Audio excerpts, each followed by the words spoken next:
Hello everyone.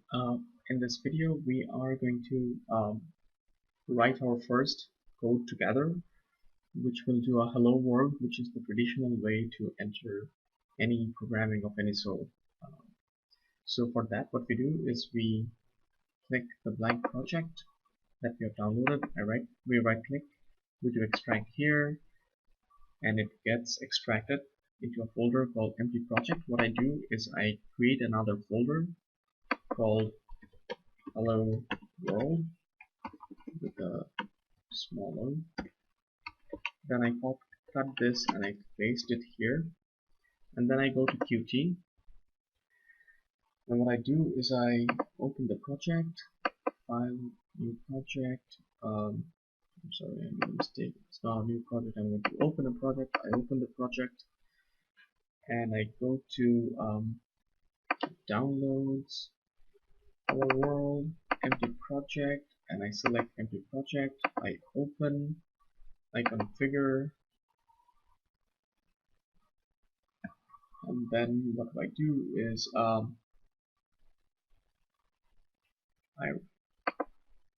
build the project like before, and I will wait till the build process is done before I actually run the project. So let's wait a little bit, as we know it takes a little time.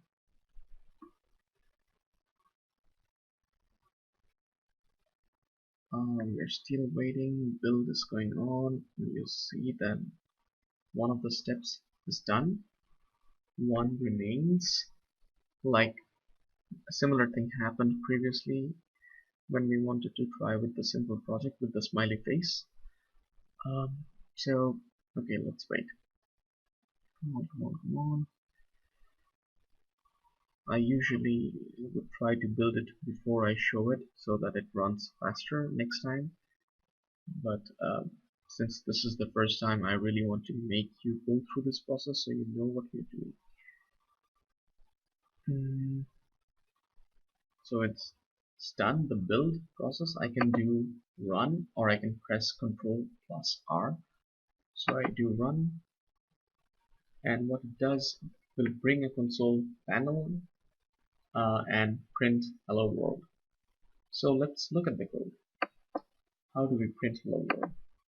So we go to sources, we click on sources, we go to a file, we find the file hello cpp.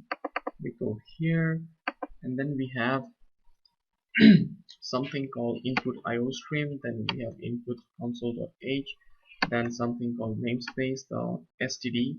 Don't worry about what it means. Read about it. It's just something that we'll explain later. Just always keep it here.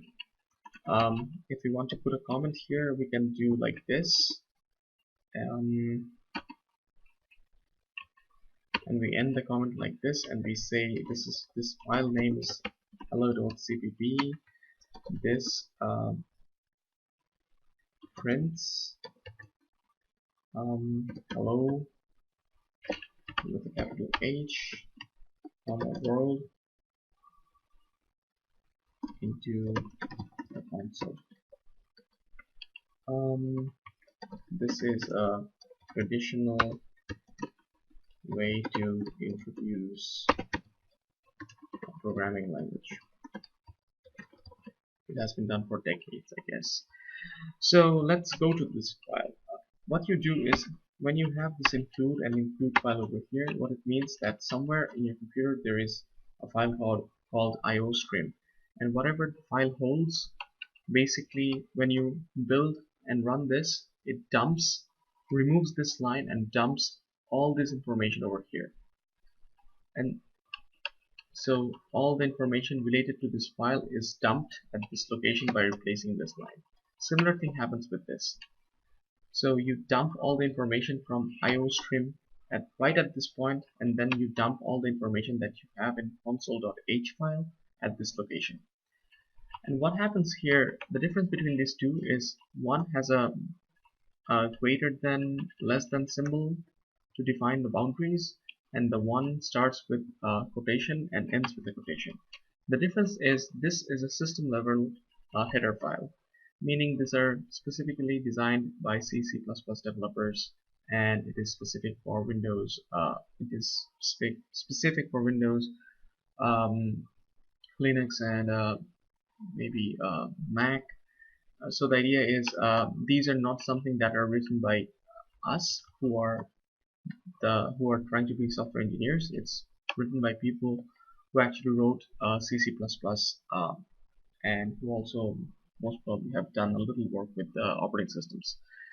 However, in contrast, this part is basically says that these are header files which are defined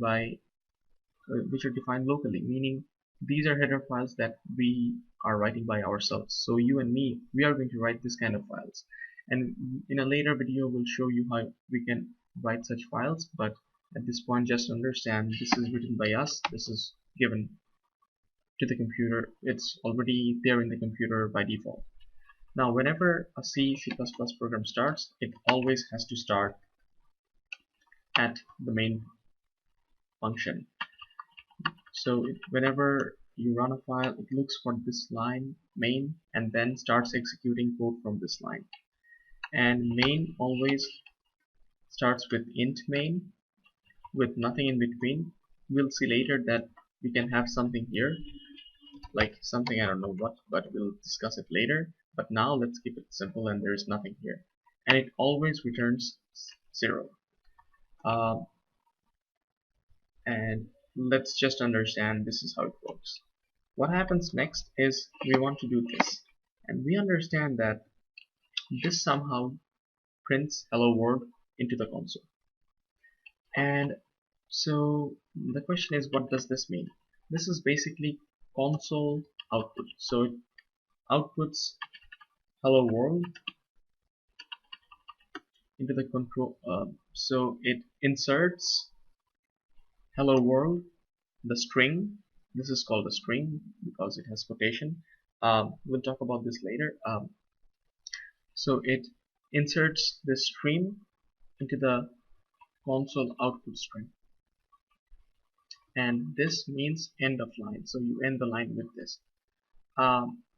So just to see, if I would write this, let's say for example this, now it should print 2 hello worlds. Let's run it. Control R or run. It will build and then it will run. So now we see it prints hello world twice. Okay, now what happens if I remove this? If I remove this, we basically see that there is no end of line. So the end L is basically a string manipulator.